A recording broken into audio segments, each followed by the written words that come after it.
ఇంకొకసారి ట్రై చేద్దాం. బావగారు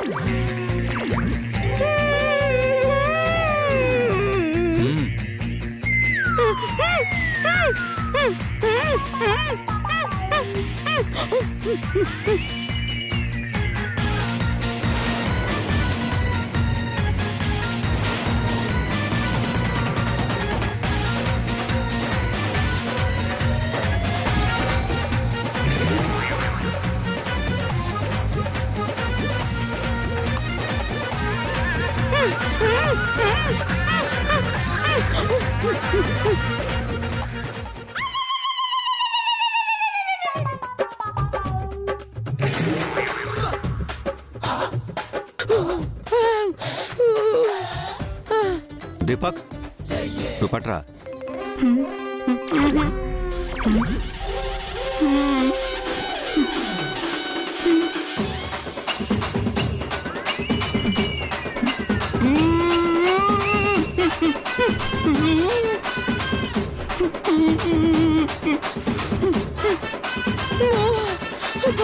దీపక్ పట్రా.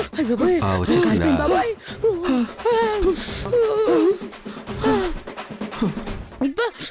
అక్క, అసలు ఏం జరిగింది?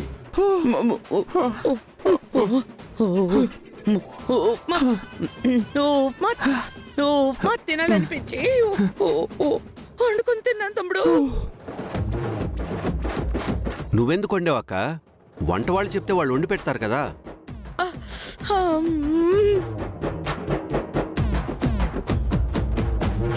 నేను వండిస్తానని చెప్పాను బావగారు. వదిన గారే నా చేతులతో నేనే దీపక్కి వండి పెట్టాలని చెప్పారు. ఏమేసి వండారో ఏమో పాపం. తమ్ముడు వండినప్పుడు కరెక్ట్ గానే ఉంది తమ్ముడు, కానీ తినే సమయానికి అది ఇలా అయిందో తెలీదు. అత్తయ్య, నువ్వు గీ అనుకుని గమ్ ఏదో వేసినట్టున్నావు, అందుకే అతుకుపోయినట్టుంది.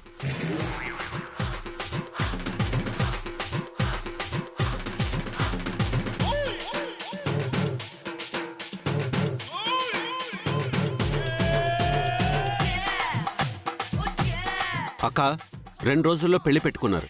ఇలాంటి చేతకాని ప్రయత్నాలు చేసి పెళ్లిని చెడగొట్టకండి. ఏం కావాలన్న సుమకి చెప్పండి, చేసి పెడుతుంది. అలాగే తమ్ముడు.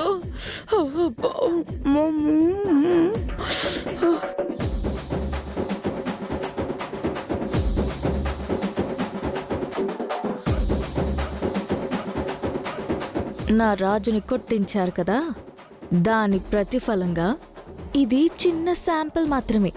ముందుంది ముసళ్ళ పండగ. అత్తయ్య, ఆయింట్మెంట్ ఏమైనా తేవాలా?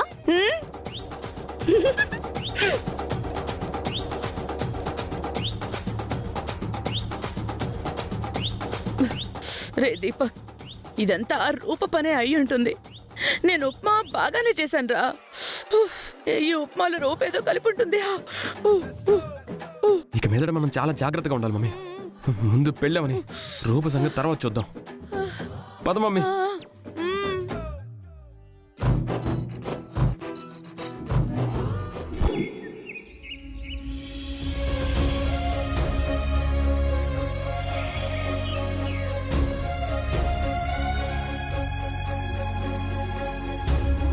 నొప్పిగా ఉందా రాజు? పోలీసులు కొట్టిన దానికి నొప్పి లేదు అమ్మాయి గారు. పెద్దయ్య గారు ఇలా కొట్టించినందుకు కొంచెం నొప్పిగా ఉంది. నిన్ను కొట్టించింది నాన్న కాదు రాజు, అత్తయ్య దీపక్.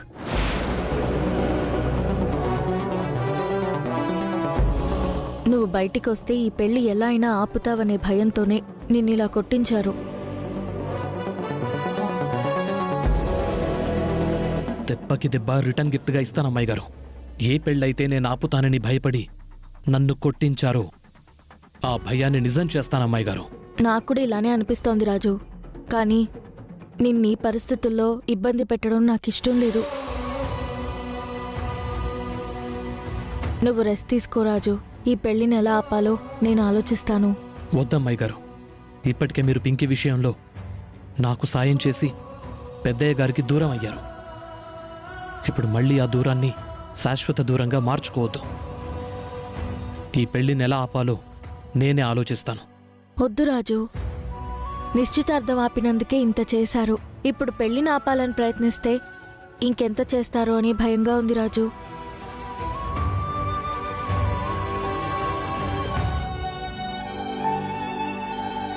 ఇప్పటికే అత్తయ్య, మావయ్య, బంటి చాలా బాధపడుతూ ఉంటారు, భయపడుతూ ఉంటారు.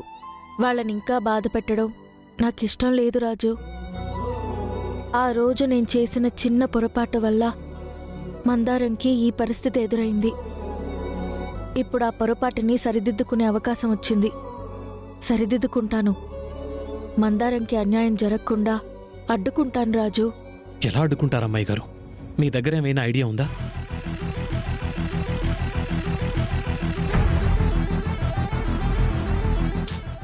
లేదు రాజు, కానీ ఎలా అయినా అడ్డుకోవాలనే సంకల్పం మాత్రం ఉంది. నిశ్చితార్థం ఆపేశాం కాబట్టి వాళ్ళు చాలా జాగ్రత్తగా ఉంటారమ్మాయి గారు. కొత్త వాళ్ళని లోపలికి రానివ్వరు. కాబట్టి నేను లోపలికి రావటం జరగని పని. మనం ఏం చేసినా బయట నుంచే చేయాలమ్మాయి గారు.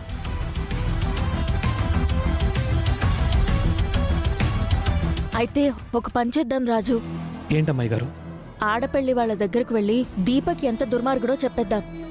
అత్తయ్య ఎలాంటిదో చెప్పేద్దాం. దీపక్ భార్య బతికే ఉందన్న విషయం చెప్పేద్దాం. ఆ ఫ్యామిలీలో ఏ ఒక్కరూ మంచిగా ఆలోచించినా ఈ పెళ్లి వద్దనుకుంటారు రాజు.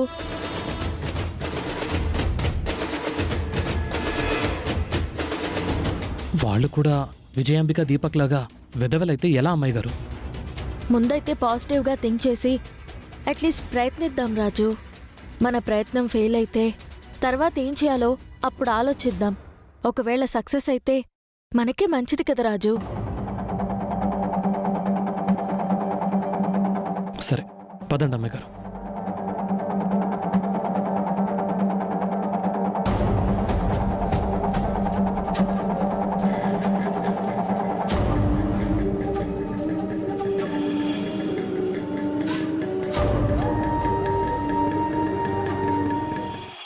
నిన్ననే పెళ్ళైపోతుందనుకున్నామమ్మా. ముహూర్తాలు సెట్ అవ్వలేదని 2 రోజులు పోస్ట్పోన్ చేసి మనం టెన్షన్ పడేలా చేశారు. 2 రోజుల్లో అయిపోయే పెళ్లికి టెన్షన్ ఎందుకే? నువ్వు కూల్గా ఉండు. ఈ పెళ్ళంతా సవ్యంగా జరిగిపోతుంది. ఇదిగోనే మార్వాడి ఆయన నగలిచ్చాడు.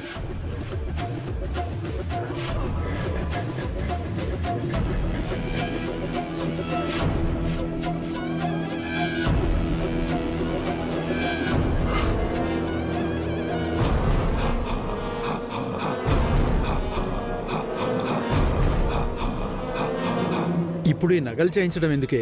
మన అమ్మాయిని వాళ్ళు ఇష్టపడ్డారు కాబట్టి మనకున్న దాంట్లో సింపుల్గా పెళ్లి జరిపిస్తే అయిపోతుంది కదా.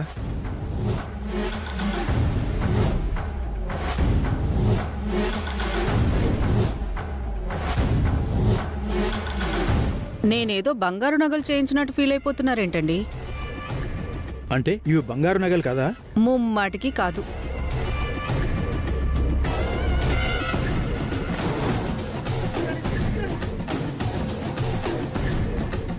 ఇవి గిల్ట్ నగలండి.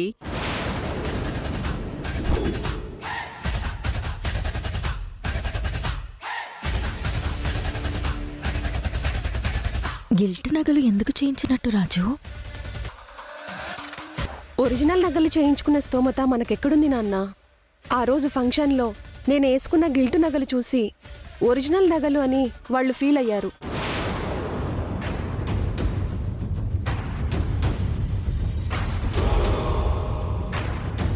మనం చాలా రిచ్ అనుకొని వాళ్లే సంబంధం కలుపుకోవడానికి ముందుకొచ్చారు. అందుకే కదా ఇంత పెద్ద హౌస్ అద్దెకు తీసుకున్నాం.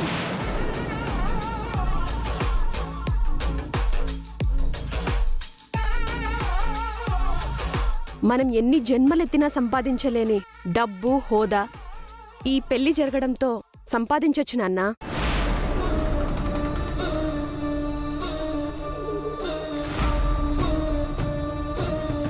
అందుకే వాళ్ళు ఏ గిల్ట్ నగలు చూసి నిజమైన బంగారం అనుకున్నారో అదే గిల్ట్ నగలతో వాళ్ళని బురిడి కొట్టిద్దాం నాన్నా.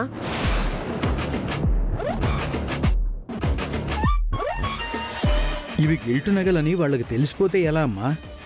పెళ్లి పనులు పెట్టుకొని వాళ్ళు ఈ నగలు తీసుకొని టెస్ట్ చేయించారు కదా నాన్న. పెళ్ళయ్యే వరకు వాళ్ళని నమ్మిస్తే చాలు.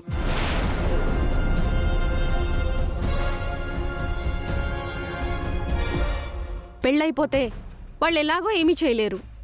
అసలే రాజకీయ నాయకుల కుటుంబం.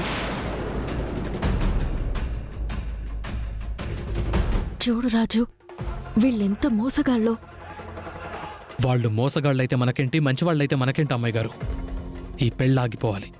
అదే మనకు కావాల్సింది. మనం అంతవరకే ఆలోచించాలి. నాకెందుకో తేడా కొడుతుందమ్మా. ఏం తేడా కొట్టదు నాన్న. అక్కడేం చేయాలో నేను అమ్మ చూసుకుంటాం. మీరు అంతేగా అంతేగా అంటూ మా వెనక ఉండండి చాలు.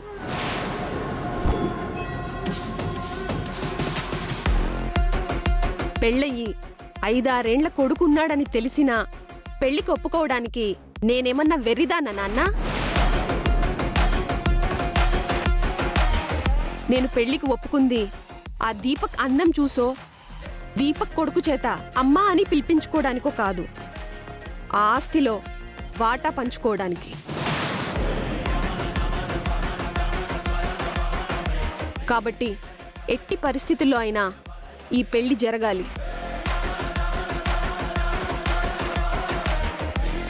చూడు రాజు, వీళ్ళ ప్లాన్లో భాగంగా వీళ్ళు నాన్నని మోసం చేయాలని చూస్తున్నారు.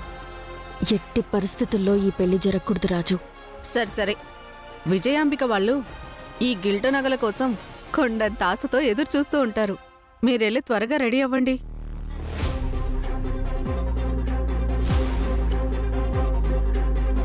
రాజు, ఇప్పుడే వీళ్ళ సంగతి తేలుస్తాను. అమ్మాయి గారు ఎలాగూ వీళ్ళ బండారం బయటపడిపోయింది. వీళ్ళు ఫేక్ అని మనకు తెలిసిపోయింది. అన్నిటికీ మించి వీళ్ళిప్పుడు అక్కడికి తీసుకొస్తోంది ఒరిజినల్ బంగారం కాదు, గిల్ట్ నగలని కూడా తెలిసిపోయింది. ఇప్పుడు మీరు వెళ్ళి ఇక్కడ గొడవ చేస్తే వాళ్ళు వాళ్ళ ప్లాన్ మార్చుకుని ఇంటికొస్తారు. వీళ్ళు చేసే మోసాన్ని అందరి ముందు బయట పెట్టారనుకోండి, అప్పుడు పెద్దయ్య గారి పెళ్లిని ఆపుతారు. నువ్వు చెప్పింది కరెక్ట్ రాజు. వీళ్ళ సంగతి అక్కడే తేలుస్తాను. సరే అమ్మాయి గారు, ఇంటి దగ్గర మిమ్మల్ని డ్రాప్ చేస్తాను, రండి.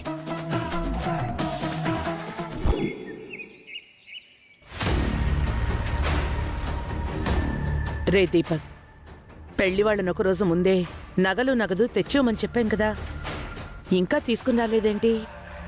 తీసుకొని వస్తామని చెప్పారు కదా మమ్మీ, తీసుకొస్తారులే, నువ్వేం టెన్షన్ పడకు. వాళ్ళు నగలు తెచ్చిస్తేనే ఈ పెళ్లి జరుగుతుంది, లేదంటే జరగదు. అదేంటి మమ్మీ అలా అంటున్నావు? నగలు తీసుకురాకపోతే నిజంగానే పెళ్లి జరగదా? నగల కంటే పెళ్ళే ఇంపార్టెంట్ కదా మమ్మీ. పెళ్లి కంటే మనం అమెరికా పోవడం ఇంపార్టెంట్ దీపక్. నగదు లేకపోతే మనం అమెరికా ఎలా వెళ్తాం? అది కూడా నిజమే మమ్మీ.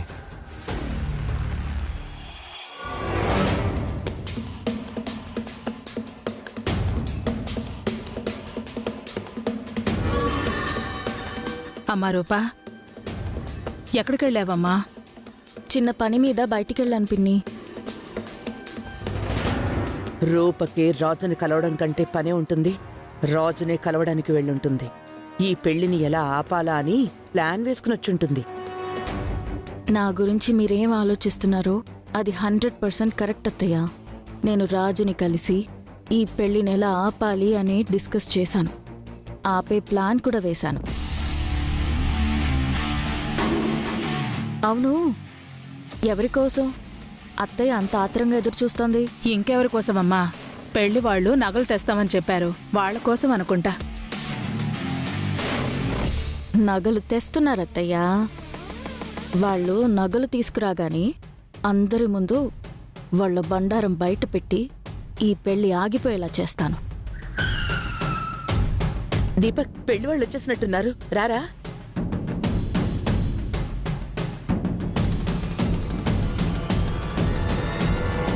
నమస్కారం గారు. నమస్కారం అన్నయ్య గారు, బాగున్నావా? బాగున్నానా ఆంటీ? రండి రండి.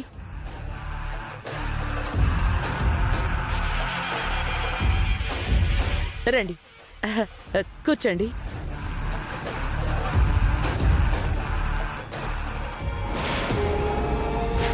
ఇవి గిల్ట్ నగలండి.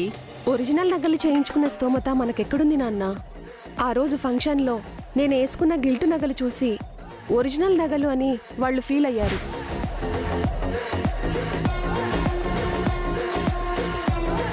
మీరు తెచ్చే గిల్ట్ నగల కోసం వీళ్ళు పిచ్చోల్లాగా ఎదురు చూస్తున్నారు.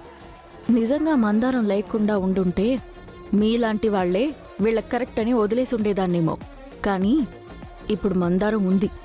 మందారం మాంగళ్యాన్ని కాపాడాలంటే మిమ్మల్ని, మీ బండారాన్ని బయట పెట్టాలి. మిమ్మల్ని బయటికి గెంటేయాలి.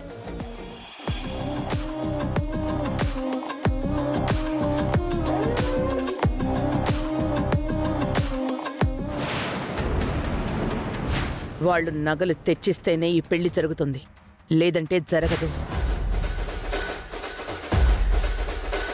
అవి నగలు మాత్రమే కాదు, నా పాస్పోర్టు, నా వీసా, నా ఫ్లైట్ టికెట్స్ అన్నీ అవే. ఇంకో 2 రోజుల్లో ఈ నగలతోనే నా ప్రయాణ ఏర్పాట్లన్నీ చేసుకోవాలి.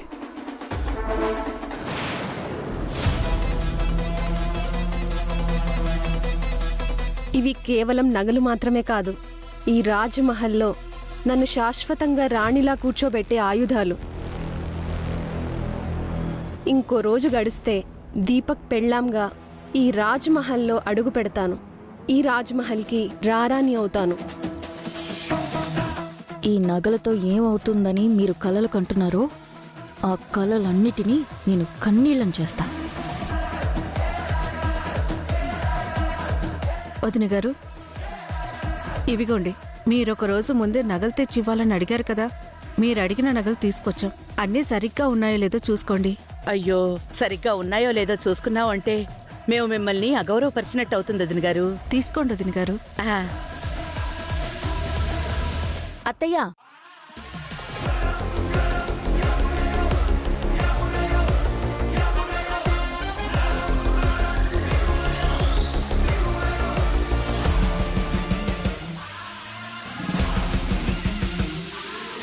ఇలా గుడ్డిగా నమ్మడం కూడా కరెక్ట్ కాదత్తయ్యా. మీరు అడిగిన నగలన్నీ తీసుకొచ్చుండొచ్చు, కానీ ఇవి గిల్ట్ నగలు కూడా అయ్యుండొచ్చు కదా.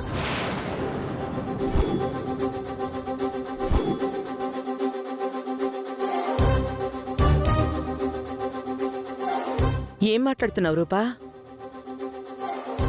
మమ్మీ, రూపుకి పెళ్లి జరగడం ఇష్టం లేదు, అందుకే వీళ్ళని ఇలా అవమానిస్తుంది. అప్పుడు రాజు వచ్చి అవమానించాడు, ఇప్పుడు రాజు రావడానికి దారి లేదు కాబట్టి రూపకి నేర్పించి పంపించాడు. దీపక్, అకారణంగా ఒకరిని అవమానించాల్సిన అవసరం నాకు లేదు. నీకు పెళ్ళని తెలియగానే నీ గురించి ఆలోచించలేదు, దీపు గురించి ఆలోచించాను.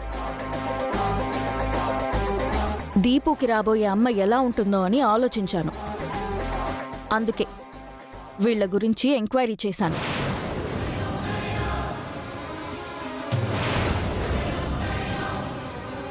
మీరనుకుంటున్నట్టు వీళ్ళు ధనవంతులేం కాదు, కటిక పేదవాళ్ళు.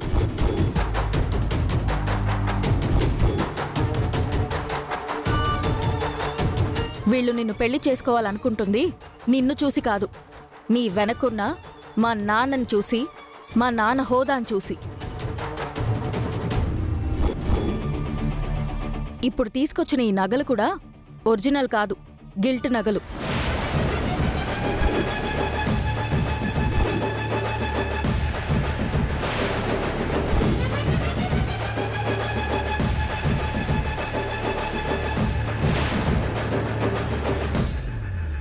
నా మాట మీద నమ్మకం లేకపోతే ఒకసారి టెస్ట్ చేయించండి. ఇప్పుడు ఈ అమ్మాయి మాటలు నమ్మి మమ్మల్ని అవమానిస్తారా ఏంటి వదిన గారు? అత్తయ్య, ఇవి ఖచ్చితంగా గిల్ట్ నగలే, పరీక్షించండి. నిజంగా ఇవి గిల్టు నగలే అయితే ఈ పెళ్లి జరగదు. అవి గిల్ట్ నగలు కాకుంటే ఈ పెళ్లి జరగదు.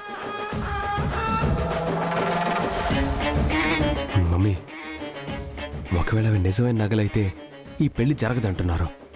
రూప మాటలు వింటే మనం మోసపోవడం ఖాయం. అమ్మా, తొందరపడి ఈ నిర్ణయం తీసుకోవద్దమ్మా. అన్యాయంగా ఇంత గొప్ప సంబంధాన్ని మిస్ అవుతాం.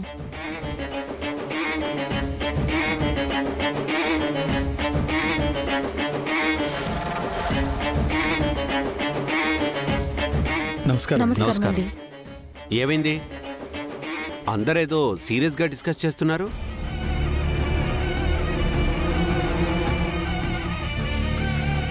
చెప్పక్క. ఏం లేదు తమ్ముడు, వీళ్లే మన దీపక్కి మన హోదాకి సరితూగే సంబంధం అని మనం పెళ్లి నిర్ణయించుకున్నాం కదా. అవును, మళ్ళీ ఏమైందక్క? వీళ్ళు మన హోదాకి తగిన వాళ్ళు కాదు అని, వీళ్ళు మోసగాళ్ళని, వీళ్ళు సంప్రదాయంగా తెచ్చిన ఈ నగలు గిల్టు నగలు అని మన రూప చెప్తోంది. నాన్నా, నేను అబద్ధం చెప్పట్లేదు నాన్నా. వీళ్ళ గురించి ఎంక్వైరీ చేశాను. వీళ్ళు సరైన వాళ్ళు కాదు నాన్నా. అయినా నిన్నెవరు ఎంక్వైరీ చేయమన్నారు? అక్కకి తెలిసిన వాళ్ళని చెప్తేనే మనం ఈ సంబంధం మాట్లాడాం కదా. మళ్ళీ ఎందుకు ఎంక్వైరీ చేసావు? దీపు గురించి నాన్నా.